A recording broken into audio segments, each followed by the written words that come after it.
Trudeau was asked if he was concerned about the people back home who were shocked by his presence in a communist state. Well, the category of people which would be shocked by that have long since been shocked by my visit to China and to the Soviet Union, so I guess I can't worry about that. I've been to those two countries several years ago, and I don't think Canada has veered notoriously towards communism since, so I don't see why it would happen now. The Prime Minister, it seems, not the only one in the family charmed and content to be in Cuba. That's Margaret Trudeau, and I can't figure out if she's smiling more at her child or at Fidel.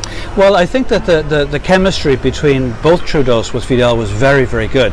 And in the first book, which I remember reading, she said that Fidel was the sexiest man she'd ever met, and she spent the whole time flirting with him. A thought she absolutely repeated when asked. Oh, what a charmer. And you know why he's in power. He has got charisma coming out his ears. What a charmer.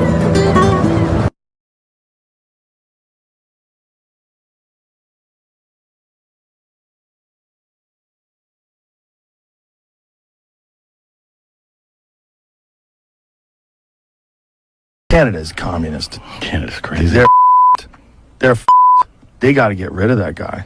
How much time does he have? I feel like he's been prime minister for a while. Am I wrong? I don't know. I don't know how their system works up there. I have zero understanding of their system. Yeah? I never looked into it at all. Yeah. And then during the pandemic, I'm like, oh, you're a dictator. Yeah. Oh, you don't like criticism. You're trying to shut down criticism by saying that all your critics are misogynists and racists. Yeah. You hear he said that about the trucking people, the truckers? He called them all misogynists and racists. Oof. Yeah, he's gross. He's a sketchy guy. Yeah. And he's got some shaky deals. I would like to see where the money is coming from. This period where we're all experiencing a lot of change. Change in interest rates, change in the world order, change in the environment, change in the way we work, change in culture. All this change can be disorienting. But this is why the choices we make right now are so consequential. Because the world is going through change. And we need to make sure that this change benefits Canadians.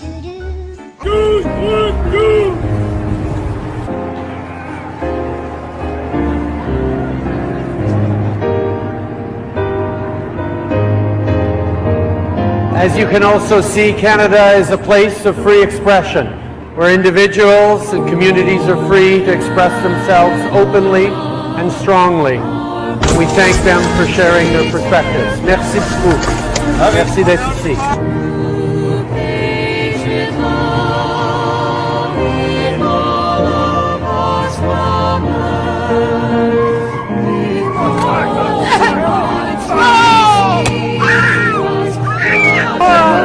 Being a democracy doesn't mean we all agree. It means we all work together, we all listen to each other, we all respect each other, and that's how we move forward on doing the most important thing in front of us, which is protecting nature.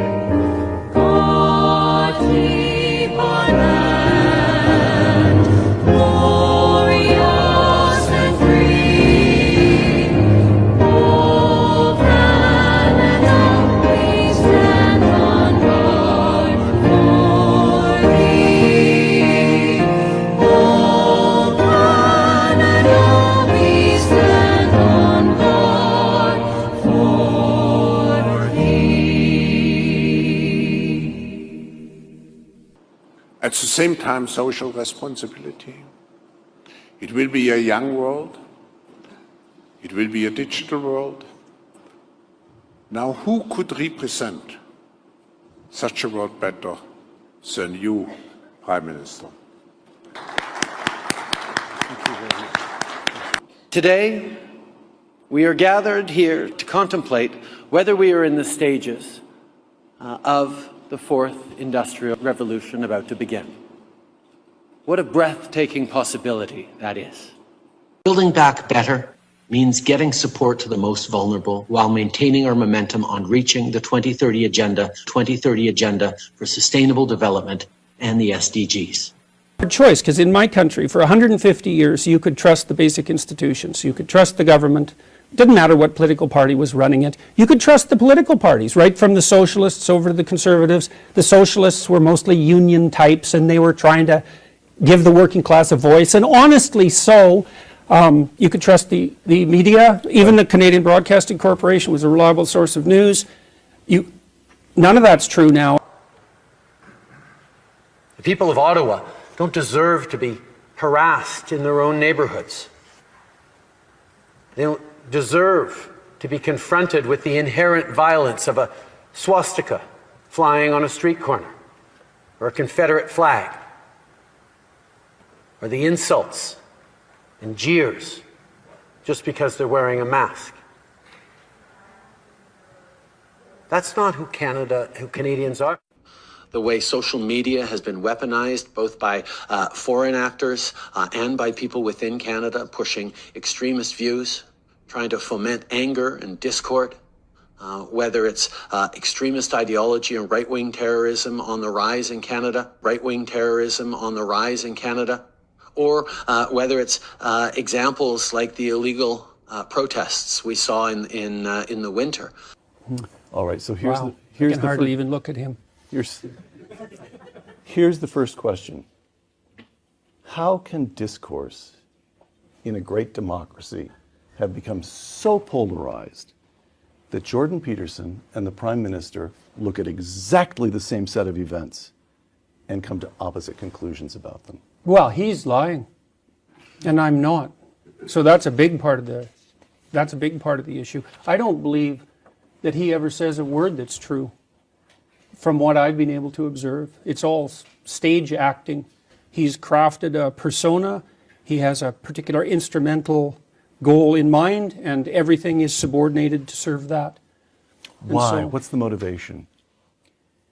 The same motivation that's generally typical of people who are narcissistic, which is to be accredited with moral virtue in the absence of the work necessary to actually attain it.